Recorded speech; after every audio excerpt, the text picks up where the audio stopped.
नहीं चला ଯାହା କରୁଛନ୍ତି।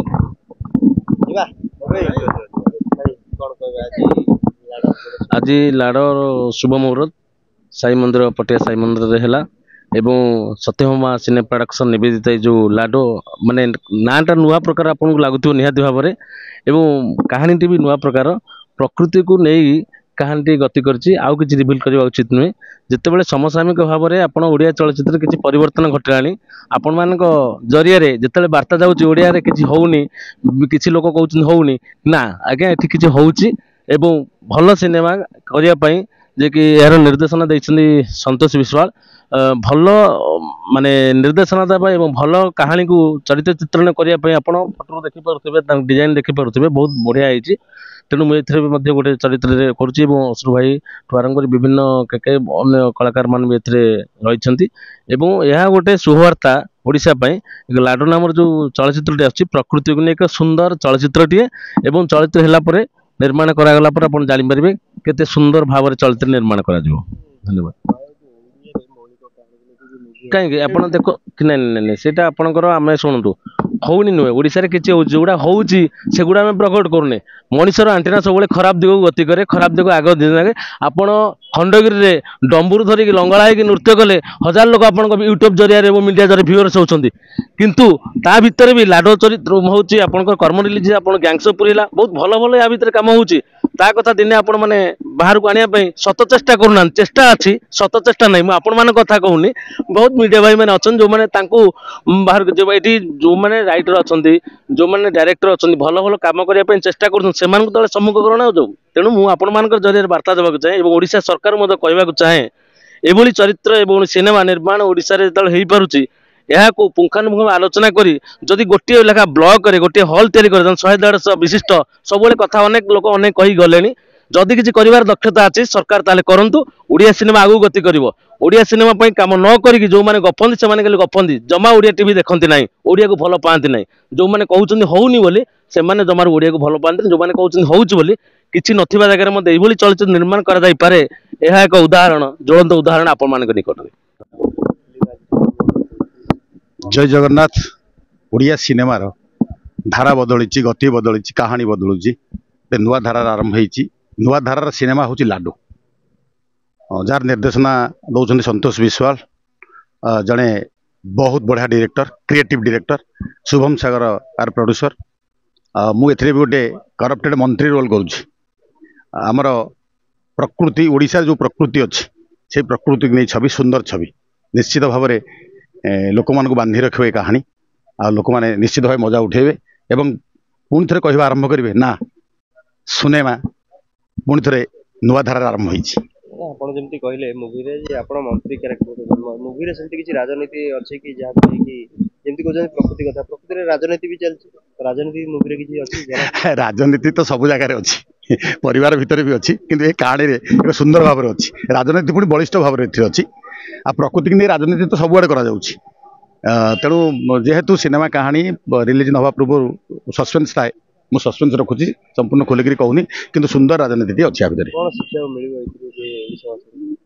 ନିଶ୍ଚିତ ଭାବରେ ଯେହେତୁ ଏଠି ଆମର ପ୍ରକୃତି ଓଡ଼ିଶାକୁ ଏତେ ଦାନ ଦେଇଛି ଯଦି ପ୍ରକୃତରେ ତାକୁ ବିନିଯୋଗ କରାଯିବ ରାଜନୀତି ନ କରିକିରି ତାହେଲେ ଓଡ଼ିଶା ନିଜେ ସ୍ୱାବଲମ୍ବୀ ହେଇପାରିବ କିନ୍ତୁ କିଛି ରାଜନୈତିକ ବ୍ୟକ୍ତିତ୍ୱ ଏ ପ୍ରକୃତିକୁ ନଷ୍ଟ କରି ଆମ ଅର୍ଥନୈତିକକୁ ବି ନଷ୍ଟ କରୁଛନ୍ତି ଏହା ଭିତରେ ଏ କଥାଟିଏ ଲୋକମାନେ ନିଶ୍ଚିତ ଭାବରେ ଶିଖିପାରିବେ।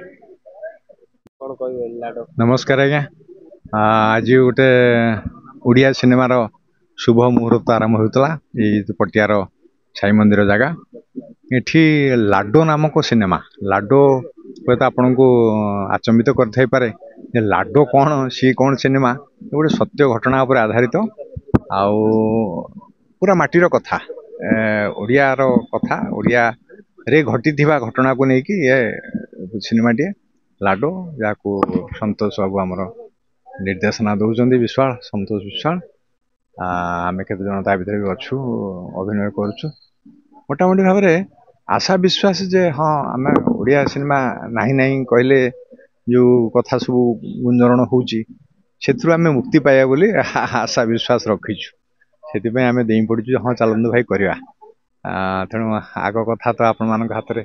ତେଣୁ ଆପଣମାନେ ଚାହିଁଲେ ଯାହା ହବ, ଦର୍ଶକ ହିସାବରେ ଆପଣମାନେ ଚାହିଁଲେ ଓଡ଼ିଆ ସିନେମା ଚାଲିବ, ନ ଚାହିଁଲେ ଚାଲିବନି। ତେଣୁ ନା ଯେମିତି ଅଛି ଗୋଟେ ତାପରେ ୟୁନିକ୍ ବି ଦେଖାଯାଉଛି ଯେ କିଛି ଜଙ୍ଗଲୀ ମଣିଷ ରୂପେ ହଁ ମାଟିର କଥା ମୁଁ ସେଥିପାଇଁ କହିଲି, ଗୋଟେ ସତ୍ୟ ଘଟଣା ଉପରେ ଆଧାରିତ। ଗୋଟେ ଫ୍ୟାକ୍ଟ୍ରିକୁ ନେଇକି, ଗୋଟେ ଫ୍ୟାକ୍ଟ୍ରି ବସିଲେ କେତେ କ୍ଷତି ହେଉଛି, ଲୋକମାନଙ୍କର କେତେ କ୍ଷତି ହେଇଯାଉଛି, ଲୋକମାନେ କେମିତି ଡେଷ୍ଟ୍ରୟ ହେଇଯାଉଛନ୍ତି, ଏବଂ ସେକୁ କିଛି ବ୍ୟୁରୋକ୍ରାଟ ଅଛନ୍ତି ଯେଉଁମାନେ କି ସେଇ ଲୋକମାନଙ୍କୁ ଆତବାରସି କରିକି ଆଗକୁ ନେଇଯିବା ପାଇଁ କାମକୁ ଭାବନ୍ତି। କିନ୍ତୁ ଗୋଟେ ଓଡ଼ିଆ କଥାରେ ଅଛି ଆଜ୍ଞା, କୁରାହାଡ଼ିର ବେଣ୍ଟ ଯଦି କାଠ ନ ହେଇଥାନ୍ତା ସେ କାଠକୁ କାଟି ନଥାନ୍ତା। ଯଦି ଲୁହା ବେଣ୍ଟ ହେଇଥାନ୍ତା ଏତେ ଶୀଘ୍ର କାଠକୁ କାଟି ହବନି। ତେଣୁ କାଠ ବେଣ୍ଟ ବୋଲି ହାତ ଝିମଝିମ ହୁଏନି, କାଠ କାଟି ଚାଲେ ଆମେ। ସେଇଭଳିଆ କଥାଟିଏ ଏଠି ଘଟିଛି। ଟୋଟାଲ ଲାଡୋ ହିଁ ତାରି ଭିତରେ ପର୍ଯ୍ୟବେସିତ। କଣ ସବୁ ଶିକ୍ଷଣୀୟ ଜିନିଷ ମିଳିବ ଯେମିତି ଏବେ ମୌଳିକ କାହାଣୀକୁ ନେଇକି ଓଡ଼ିଆ ଫିଲ୍ମ? ସେମିତି ମୌଳିକ କଥାଟିଏ, ଆମ ଭିତରେ ଏକତାବଦ୍ଧ ରହିବାର ଦରକାର। ଆମେ ମାଟିକୁ ଭଲ ପାଇବା ଦରକାର, ଆମେ ଆମ ଗାଁକୁ ଭଲ ପାଇବା ଦରକାର। ଏମିତି କେତେ ଗୁଡ଼ିଏ କଥା ତା ଭିତରେ ରହିଛି, ଯାହାକୁ କି ଆମେ ସିନେମାରେ ଉପଭୋଗ କରିବା ବୋଲି ଆଶା କରୁଛି। ଆପଣ ଗୋଟେ ପୁରୁଣା ଆକ୍ଟର ଅଛନ୍ତି, କୋଉ କ୍ୟାରେକ୍ଟର ଆପଣଙ୍କୁ ଦେଖିବାକୁ ମିଳିବ? ମୁଁ ସେ ଲାଡୋର ବାପା ହିସାବରେ ଅଭିନୟ କରୁଛି। ସେ ବି ଜଣେ ମାଟିର କଥା କହୁଥିବା ଏବଂ ବିପୁଳ ବି ଜଣେ ସଂଗ୍ରାମ କରିଥିଲା ଗାଁ ପାଇଁ। ଗାଁ ନ ଉଠୁ, ଗାଁ ବଞ୍ଚିକି ରହୁ, ସେମିତିଆ ଗୋଟେ ଚରିତ୍ର। ତେଣୁ ଆଶା ବିଶ୍ୱାସ ରଖିଛି ଭଲ ଲାଗିବ ଆପଣମାନଙ୍କୁ, ମୁଁ ଭଲ କରିପାରିବି ଆପଣମାନଙ୍କ ପାଖରେ। ଧନ୍ୟବାଦ। ଲାଡୋ ସତ୍ୟଭାମା ପ୍ରଡକ୍ସନର ପ୍ରଥମ ଅବଦାନ। ବହୁତ ଭଲ ସବଜେକ୍ଟ। ସନ୍ତୋଷ ଡାଇରେକ୍ଟର ଅଛି। ଗୋଟେ ଅଲଗା ପ୍ରକାରର ମୁଭି। ବହୁତ ଗୁଡ଼ାଏ ଷ୍ଟାରକାଷ୍ଟ ଅଛନ୍ତି, ଟିଲୁ ଭାଇ ଅଛନ୍ତି, ବିକାଶ ଭାଇ, ଅଶ୍ରୁ ଭାଇ,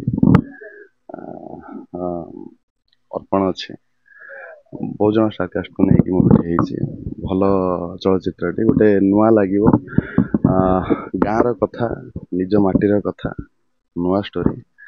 ଶୁଭମ ବାବୁ ଯିଏ ନୂଆ କରିକି ହିରୋ ହଉଛନ୍ତି ଏଥିରେ, ତାଙ୍କର ହିଁ ଚିତ୍ରନାଟ୍ୟ ସେ ଦେଇଛନ୍ତି ଏଥିରେ। ତ ଗୋଟେ ଅଲଗା ପ୍ରକାରର କାହାଣୀ। ମୋ ଚରିତ୍ର ବି ଗୋଟେ ଅଲଗା ପ୍ରକାରର ଚରିତ୍ର। ରିଭିଲ୍ ତ କରିପାରିବି ନାହିଁ, ସୁଟିଂ ଆରମ୍ଭ ହେଇନି ଆଜି ମୋର। ଆଉ ମ୍ୟୁଜିକ୍ ରିଲିଜରେ ପୁଣି ଦେଖା ହବ, ଚରିତ୍ର ବିଷୟରେ ରିଭିଲ୍ କରିବି।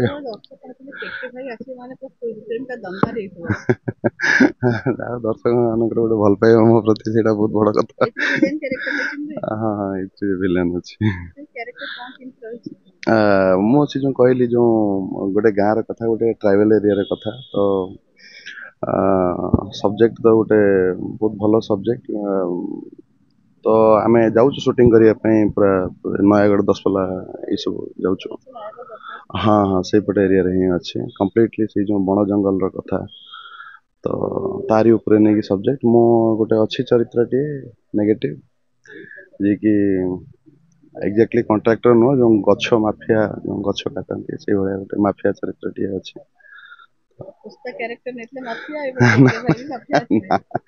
ଏଥିରେ ଗୋଟେ ଅଲଗା ପ୍ରକାର ଚରିତ୍ର। କମଜୋରି ଫିଲ୍ମ ଯାଇଥିଲା, ଆପଣମାନେ ଦେଖିଥିବେ। ଏବେ ଆଉ ଗୋଟେ ନୂଆ ରକମର କାହାଣୀ ଆମେ କରିଛୁ, ରିଏଲ କାହାଣୀ। ବହୁତ ଭଲ ଲାଗିବ ଦର୍ଶକ ମାନଙ୍କୁ।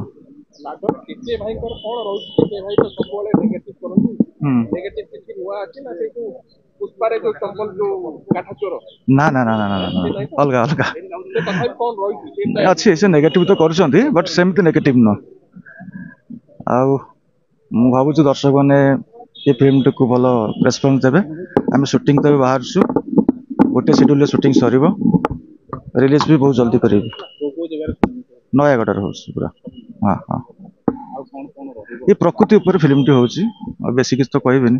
ଫିଲ୍ମ ହେଲା ପରେ ଆପଣମାନେ ପୁଣି ଆସିବେ, ଜାଣିବେ ପ୍ରକୃତି ବଞ୍ଚିବା। ଧନ୍ୟବାଦ।